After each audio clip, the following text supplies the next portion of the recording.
تو پھر کیسے استثناء یہاں پر دیا جا سکتا ہے؟ تو یہ آئینی ترمیم کے اندر یہ جو استثناء والی بات ہے، اور یہ حکومت کو واپس لینا پڑے گا، آج نہیں تو کل دیکھ لینا۔ اچھا مفتی صاحب، ایک اور یہ ملکی صورتحال کے اوپر جو ابھی شریعت میں بل کی ترمیم ہوئی ہے کچھ، اس میں کچھ عہدیداروں کو جو ہے نا استثناء دیا گیا ہے، تو کیا یہ کچھ معاملات میں استثناء جو دیا گیا ہے یہ شریعت کی روشنی میں ایسا پہلے بھی کوئی واقعات ملتے ہیں کہ کسی کو استثناء دیا گیا ہو، یا شریعت اس کو جائز سمجھتی ہے؟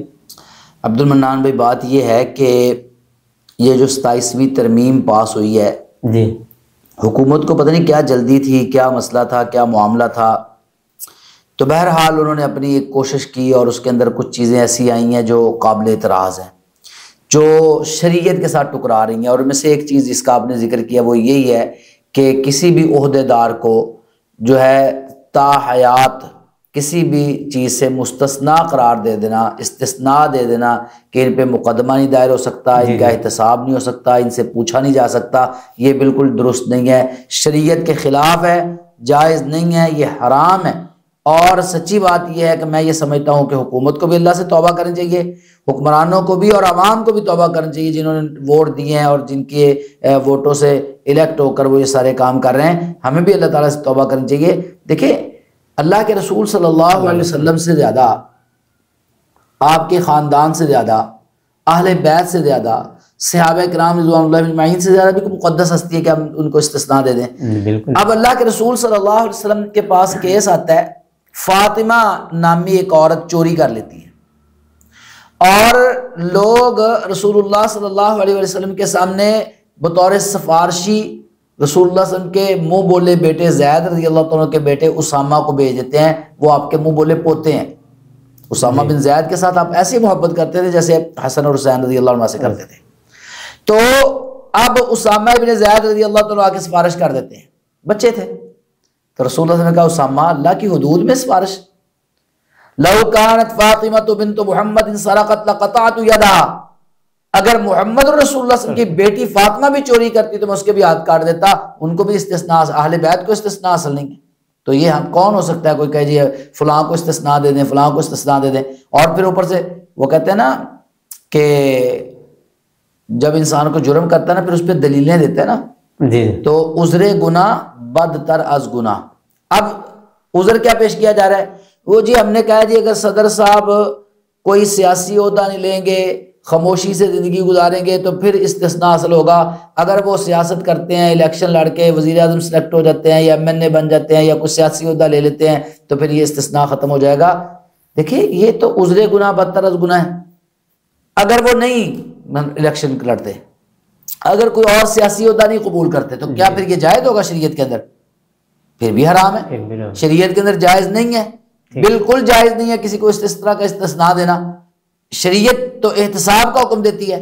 عمر فاروق رضی اللہ عنہ جیسا جلیل القدر انسان کہ جس کو دیکھ کے شیطان راستہ بدل لیتا ہے، جس کے بارے میں نبی صلی اللہ علیہ وسلم کہ لو کان بعدی نبی لکان عمر، میرے بعد اگر کوئی نبی ہونا ہوتا تو وہ عمر فاروق رضی اللہ عنہ تھے۔ وہ ممبر رسول صلی اللہ علیہ وسلم پہ بیٹھتے ہیں اور انہوں نے قمیض اور شلوار پہنی ہوئی ہے، لباس پہنا ہوا ہے، تو ایک صحابی کھڑے ہو جاتے ہیں، کہتے ہیں جی یہ کپڑے آئے تھے، ہمیں بھی تقسیم ہوئے تھے، چادریں تقسیم ہوئی تھی، تو ہم جو ہے نا ایک چادر ہمیں ملی تو ہم تو اس سے اپنا لباس مکمل نہیں بنا سکے، آپ تو ہم سے زیادہ جوان ہے، قد اونچا ہے آپ کا، تو آپ کا کیسے ایک چادر کے ساتھ لباس بن گیا؟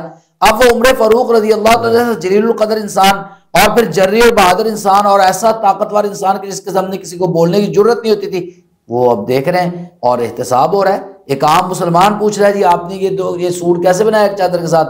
تو کہتے ہیں جی اس کا جواب میں نہیں، میرا بیٹا عبداللہ دے گا۔ تو عبداللہ ابن عمر رضی اللہ عنہ کو کھڑا کرتے ہیں تو وہ کہتے ہیں جی یہ ایک چادر ابا جی کے حصے میں آئی تھی، ایک چادر میرے حصے میں آئی تھی، تو میں نے سوچا کہ ابا جی نے جمعہ پڑھانا ہوتا ہے، ابا جی نے خطبہ دینا ہوتا ہے، وفود سے ملنا ہوتا ہے، میں نے اپنی چادر بھی ان کو ہدیہ کر دی تاکہ ان کا سوٹ بن جائے۔ تو یہ اس طرح ان کا سوٹ بنا ہے۔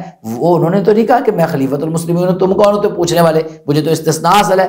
جب خلفائے راشدین کو استثناء حاصل نہیں ہے تو پھر کیسے استثناء یہاں پر دیا جا سکتا ہے؟ تو یہ آئینی ترمیم کے اندر یہ جو استثناء والی بات ہے، اور یہ حکومت کو واپس لینا پڑے گا، آج نہیں تو کل دیکھ لینا، یہ آپ کو یہ دیکھیں گے آپ، کیونکہ اس سے پھر کیا ہوگا، بہت سارے غلط راستے کھلیں گے۔ دیکھیں نا جب ایک عہدے دار کو آپ استثناء دیتے ہیں تو دوسرے کا دل نہیں کرے گا، کرے گا، بالکل کرے گا، تیسرے کا نہیں کرے گا۔ یہ 27ویں ترمیم ابھی جلد ہی 28ویں ترمیم بھی آئے گی ابھی، پھر یہ سارا کچھ ہوگا. تو اس لیے جو ایسے کام کرنے کی بجائے حکمرانوں کو اللہ تعالیٰ سے ڈرنا چاہیے. اور ہم نے مرنا ہے، سب نے مرنا ہے. کب تک زندہ رہ سکتے ہیں؟ ایک یہاں پر عدالت ہے جہاں سے آپ استثناء لے لیں گے طاقت کے بل بوتے پر، لیکن وہ اللہ کی عدالت، وہاں پر تو کسی کو استثناء نہیں ملے گا. تو وہاں پر ہم کیا کریں گے؟ اس جواب دہی کے لیے زندگی کے اندر اپنے آپ کو پیش کرنا چاہیے. رسول اللہ صلی اللہ علیہ وسلم نے تربیت یہی کی ہے. بہت سارے صحابہ غلطی ہو جاتی، غلطی کر کے آتے، اپنے آپ کو پیش کرتے، طہرنی یا رسول اللہ صلی اللہ علیہ وسلم، مجھے پاک کیجئے، مجھے سزا دیجئے. تو اب یہ تربیت ہے اسلام کی کہ غلطی ہو گئی اللہ سے توبہ کریں. اگر آپ کو زیادہ اس غلطی کا معاملہ ہے، نہیں آپ کو چین آ رہا، تو اپنے آپ کو پیش کریں، اپنے آپ کو خود کہ جی مجھے سزا دے لیں تاکہ آخرت کی سزا سے بچ جائیں. تو اس لیے ایسی ترمیمیں درست نہیں ہیں. اللہ تعالیٰ ہدایت عطا فرمائے.